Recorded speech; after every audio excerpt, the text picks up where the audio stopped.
കോട്ടുമ്മൽ government LP സ്കൂളിൽ കുട്ടികളുടെ സൃഷ്ടികളും school തല പ്രവർത്തനങ്ങളുടെ റിപ്പോർട്ടുകളും ഉൾപ്പെടുത്തിക്കൊണ്ട് തൂലിക എന്ന പേരിൽ സ്കൂൾ പത്രം പ്രകാശനം ചെയ്തു. കുട്ടിക്കൂട്ടം 56 FM എന്ന പേരിൽ സ്കൂൾ റേഡിയോയുടെ ലോഗോ പ്രകാശനവും നടത്തി. തിരുവണ്ണൂർ കോട്ടുമ്മൽ ഗവൺമെന്റ് LP സ്കൂൾ വിദ്യാർത്ഥികളിൽ അക്കാദമിക പ്രവർത്തനങ്ങളിലൂടെ സർഗശേഷി വളർത്തുക, നേതൃത്വ പാഠവും വായനയും പരിപോഷിപ്പിക്കുക എന്ന ലക്ഷ്യത്തോടെയാണ് കുട്ടികളുടെ സൃഷ്ടികളും സ്കൂൾ തല പ്രവർത്തനങ്ങളുടെ റിപ്പോർട്ടുകളും ഉൾപ്പെടുത്തി തൂലിക എന്ന പേരിൽ സ്കൂൾ പത്രം പുറത്തിറക്കിയത്. പരിപാടിയിൽ വെച്ച് കുട്ടിക്കൂട്ടം 56 FM എന്ന പേരിൽ സ്കൂൾ റേഡിയോയുടെ ലോഗോ പ്രകാശനവും നടത്തി.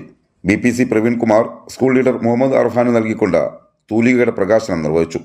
PTA പ്രസിഡന്റ് അഫ്സലിന് നൽകി സ്കൂൾ റേഡിയോയുടെ ലോഗോ പ്രകാശനം ചെയ്തു. പ്രധാനാധ്യാപിക റാണി റോസ് മാനുവൽ സ്വാഗതം പറഞ്ഞ ചടങ്ങിൽ PTA പ്രസിഡന്റ് അഫ്സൽ അധ്യക്ഷത വഹിച്ചു. സീനിയർ അസിസ്റ്റന്റ് ഷനോജ് ആശംസ അർപ്പിച്ച് സംസാരിച്ചു. News bureau, Kozhikode.